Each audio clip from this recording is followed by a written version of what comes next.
Comment Game of Thrones doit tout à la France? Et oui, vaste sujet. On va répondre à cette question avec des infos exclusives. Bienvenue dans Spoil Break, le talk show sur les séries.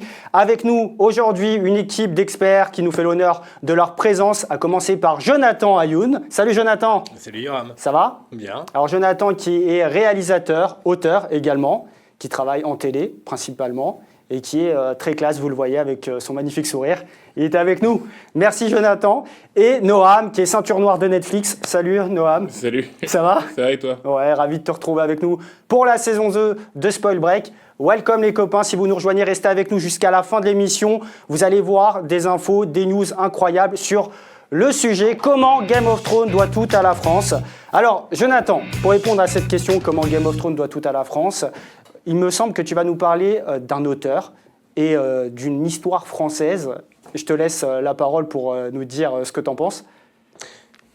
Game of Thrones, et notamment son auteur, on dit devoir tout à la France. On va rappeler le nom de l'auteur de Game of Thrones, qui est George R.R. Martin. Voilà, Martin. Pardon, plus fort. George R.R. Martin. George R.R. Martin. George R.R. Martin. Qui donc lui-même dit s'inspirer des Rois Maudits, qui est une série télévisée française, qui était d'abord un livre, qui considère comme le roman original de Game of Thrones. Et donc Martin, que j'imagine nous allons voir en interview bientôt, dit devoir tout à la France. Donc c'est même pas une analyse qui est portée sur cette série-là, c'est sa parole. C'est lui qui vient dire cela. Et donc c'est intéressant de remettre du coup les Rois Maudits au goût du jour.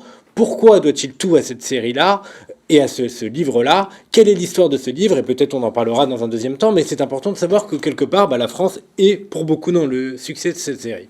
Alors, Noam qui est avec nous, donc toi, tu as fait des recherches, on le voit avec le magnifique magazine qui est en ta présence. De le cacher. Alors, face aux arguments de monsieur Jonathan qui est avec nous, qu'est-ce que tu peux apporter comme argument pour expliquer en quoi la France, et c'est surprenant quand même, c'est rare quand même que la France inspire les Américains en termes de séries en tout cas.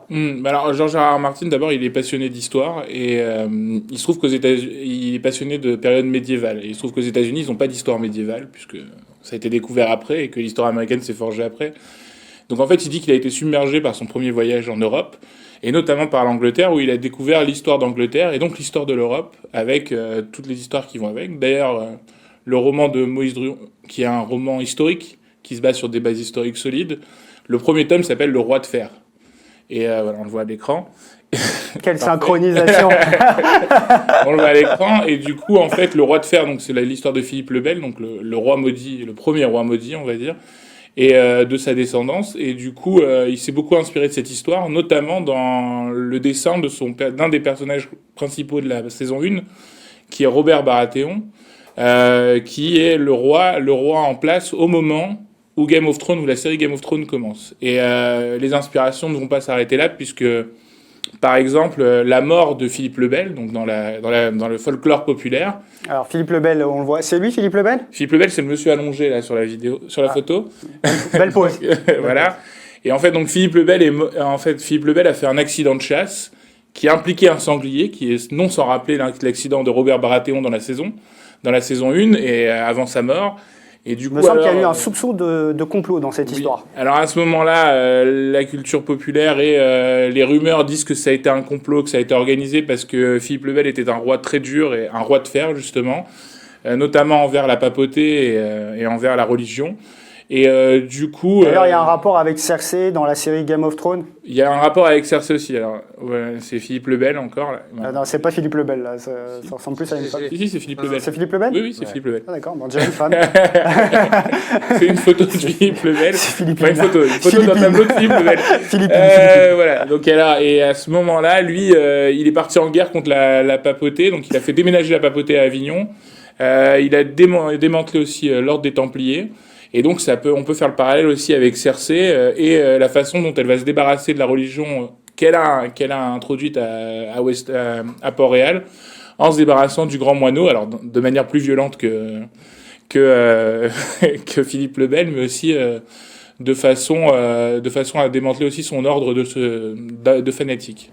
Alors Jonathan, ce qui m'a le plus marqué en regardant, donc j'ai regardé la série télévisée Les Rois Maudits, qui a été réalisée par Claude Barma dans les années 70. Et ce qui était rare pour l'époque, dès le premier épisode, le personnage principal, dont parle Noam, qui est Philippe le Bel, meurt. C'est la fille du film, ça, avec Guillaume Depardieu. Ça, c'est la deuxième adaptation du livre en 2005 par José Dayan, donc, où joue notamment Gérard Depardieu ou Philippe Torreton. Mais donc, dans cette série télévisée française, le personnage principal meurt dès le premier épisode, comme on peut le voir dans Game of Thrones, où les personnages principaux meurent rapidement, ce qui était une surprise au moment de la sortie de la série. En réalité, donc, même dans cette mode de réalisation-là et de mode de narration-là, on remarque que l'inspiration est très forte. Et moi, la deuxième chose qui m'a marqué aussi particulièrement en regardant Les Rois Maudits, au-delà d'une narration très captivante, c'est le fait que le rôle des intrigants, de ceux qui sont là pour faire chuter le pouvoir en place, qu'on retrouve dans Game of Thrones aussi la même place très forte de ceux qui jouent les seconds rôles, les faiseurs de rois, et qui sont les plus passionnants. Donc je connais pas bien les noms des personnages, mais on retrouve comme c'est Tyrion. Oui, comme Tyrion, on retrouve le même type de profil de personnalité dans les seconds rôles des Rois Maudits. Et enfin, si je dirais une dernière chose que je trouve assez intéressante dans les Rois Maudits, et je fais rire Yoram, je ne sais pas pourquoi. Les costumes me font rire. Ah oui, non, mais alors ça, c'est vrai que c'est très intéressant. Dans cette deuxième adaptation, ils ont eu recours à un dessinateur de BD, Philippe Drouillet, qui s'est inspiré de l'heroic fantasy pour construire les décors des Rois Maudits, qui sont pourtant des décors qui sont censés être réalistes. Et donc là, c'est quelque chose qu'on retrouve aussi dans Game of Thrones, cet univers-là de mélanger histoire médiévale et heroic fantasy. En fait, l'ont déjà fait avant, en 2005. Un extrait, on va regarder un extrait, si vous le voulez bien, de la série Les Rois Maudits. Maudits, maudits, soyez maudits jusqu'à la 13e génération de vos races. The County of Artois, an ancestral domain claimed by two brilliant, ruthless rivals, Robert and his aunt, Mao. Je vous briserai. Their pitiless struggle to the death will spare no. Alors, de retour dans Spoil Break avec l'extrait de la série Les Rois Maudits, je propose qu'on enchaîne par une interview très intéressante de l'auteur de Game of Thrones qui explique son influence par rapport à la série la plus populaire de tous les temps. On regarde ça. À un moment donné, j'ai découvert Le Roi de Fer, le premier tome des Rois Maudits de Maurice Druon. Les tirages étaient épuisés aux États-Unis, mais j'ai réussi à trouver ce premier volume que j'ai adoré. Ensuite, je suis parti à la recherche des autres, dans les librairies d'occasion ou sur Internet. Et puis j'ai trouvé un à un ces livres poussiéreux. Alors, Jonathan, une petite réaction par rapport à l'extrait qu'on vient de voir de Noam, l'auteur de Game of Thrones. De George R. R. Martin. George R. R. Martin. Il n'y a que lui qui arrive à bien l'articuler. Jonathan, une réaction ? Oui, c'est déjà de voir qu'en fait, Les Rois Maudits n'est pas un livre très connu en dehors de la France. Outre-Atlantique. Outre-Atlantique notamment, puisqu'il dit qu'il a dû beaucoup chercher pour trouver tous les tomes de cette saga littéraire-là. Et donc, c'est assez intéressant de savoir qu'il a eu du mal à trouver les exemplaires. Enfin, c'est vrai qu'on met beaucoup en avant Maurice Druon comme l'auteur principal de la série littéraire Les Rois Maudits. Mais déjà, à cette époque-là, quand il écrivait dans les années 50 ce livre-là, il était déjà entouré de toute une équipe d'auteurs. Donc c'était comme dans les séries, souvent il y a le showrunner, exactement. Mais il y a toute une équipe de scénaristes. Lui-même, pour écrire cette saga littéraire, il a fonctionné de la même manière. Noam ? Oui, mais moi ce que je trouve intéressant aussi, c'est on voit dans la bande-annonce des Rois Maudits que, Gérard Depardieu, donc, qui joue sûrement un religieux, maudit les rois et maudit les générations suivantes, ce qui peut faire penser aussi à la malédiction, en tout cas à la prophétie que fait Maggie la grenouille à Cersei, qui lui dit qu'elle va enterrer ses 3 enfants et que sa lignée va s'arrêter là et qu'elle sera couronnée peut-être, mais qu'en tout cas sa lignée s'arrêtera là.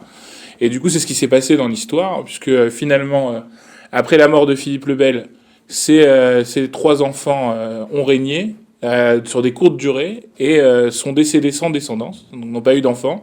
Et finalement, donc c'est la fin de la lignée capézienne en France et la fin des rois capéziens. Et ce qui enchaîne d'ailleurs derrière sur la guerre de 100 ans, où il y a eu la guerre entre la France et l'Angleterre, qui a beaucoup aussi inspiré... Vous saviez, pardon, que la guerre de 100 ans n'a pas duré 100 ans ? Ça, c'est une vraie info. Elle a duré un peu plus de 100 ans, oui. Ouais. C'est la guerre entre la France et l'Angleterre, et qui découle sur une guerre en Angleterre qui a beaucoup inspiré, en tout cas George R. R. Martin, qui est la guerre des 2 roses. donc la guerre entre les York et les Lancaster, pour pouvoir avoir le trône d'Angleterre. Et d'ailleurs, si on peut faire des parallèles un peu hasardeux en disant que les York pourraient être les Stark, les Lancaster pourraient être les Lannister, et du coup, là, on a en place toute la fresque historique que peut être Game of Thrones et toutes les inspirations. Il est beau quand il parle, hein, Jonathan. Et surtout, c'est passionnant. Hein. Ah bah oui, Pas au courant tu bois de ses paroles depuis tout à l'heure. Ah oui, non, mais j'étais pas au courant de toutes ces informations-là. Si je peux dire un mot sur Maurice Druon, puisque c'est vrai qu'on en parle depuis tout à l'heure, sans préciser qui est... But who is Maurice Druon? Non, mais c'est un écrivain vraiment typiquement français qui a un rapport à la question de la malédiction en effet très importante, parce que lui-même était tout le temps angoissé par ce sujet-là. C'est le neveu de Joseph Kessel. Ils ont écrit ensemble l'hymne de la résistance pendant la guerre. Le chant Joseph Kessel, qui est l'auteur de beaucoup de livres, Le Lion, Les Lion, Cavaliers. Le Lion, celui qu'on regarde. Oui, celui tous à qui est, l'école. qui est le livre français, un des livres français qui a été un best-seller à travers le monde et notamment aux États-Unis. Donc déjà, son oncle en effet a eu une influence sur la culture américaine. Autrement, il n'y a pas eu de film américain sur le lion. Mais quoi qu'il en soit, Maurice Druon donc est connu pour avoir été l'auteur du Chant des partisans avec Joseph Kessel. Mais pendant toute la durée de son parcours littéraire, bon, il a été à l'Académie française, il n'a jamais porté une affection particulière pour le monde de la télévision, et donc savoir qu'il est à l'origine de la série la plus regardée à travers le monde, en tout cas qui a eu le plus grand succès à travers le monde, est quand même une drôle d'ironie. Et il est toujours vivant, Maurice Druon? Non, il est mort. Il doit s'en retourner dans sa tombe, alors. D'autres infos? D'autres infos, ben oui, d'abord peut-être qu'on peut faire quelques parallèles historiques entre des personnages qui ont vraiment existé. Alors, des personnages deux parallèles historiques. Deux parallèles. Deux parallèles. D'accord. Alors déjà, Jon Snow, qui a été inspiré de Antoine le Grand Bâtard de Bourgogne, donc, qui était le fils bâtard de Philippe le Bon entre 1421 et 1504, Ouais. et qui, à la manière d'un Jon Snow, même s'il était pas reconnu par son père, a été fidèle à Philippe le Bon et très loyal à Philippe le Bon pendant toute sa vie. Et enfin, peut-être, puisqu'il y a aussi un des sujets qui est abordé dans la série, c'est l'homosexualité, notamment de Renly Baratheon, qui lui est inspiré d'un grand roi d'Angleterre, qui s'appelle Richard Cœur de Lion. Ah bah oui, Robin des Bois. Oui, aussi. C'est vrai qu'il est dans Robin des Bois. Voilà, donc on peut voir à l'image, et qui était connu, en tout cas, pour son homosexualité, et Richard Cœur de Lion condamné. Alors, il avait une femme officielle, mais il avait aussi des favoris au lieu de favorites. Et du coup, il a été souvent condamné par l'Église à l'époque, justement du fait de son homosexualité notoire. Jonathan, tu boucleras. Hier soir, je regardais la saison 3, qui vient de sortir sur Netflix, de la série The Crown. Oui. Et en regardant, je me suis dit qu'en réalité, la véritable héritière en termes de série de la saga Les Rois Maudits, c'est plutôt The Crown. Alors certes, il n'y a pas des meurtres à tout va, il n'y a pas d'empoisonnement, il n'y a pas d'énormes complots pour prendre le pouvoir, mais c'est par son respect de l'histoire et de sa volonté de vouloir coller au plus près du récit historique. Bah oui, il y a quand même des enjeux de comment conserver la couronne et qui va porter ce fardeau et ce plaisir d'être roi. Et donc, pour moi, en réalité, The Crown est beaucoup plus dans l'héritage des Rois Maudits que Game of Thrones. On fera un débat très prochainement sur comment The Crown doit tout au Roi Maudit. En tout cas, j'espère qu'on a répondu à la question comment Game of Thrones doit tout à la France. Je pense que oui, grâce à vous, Noam et Jonathan. Je vous remercie d'avoir été avec nous dans cette émission. Et je vous remercie à vous de nous suivre. Surtout, restez branchés sur #SpoilBreak. On revient très vite pour un prochain numéro. À très vite. Ciao, ciao.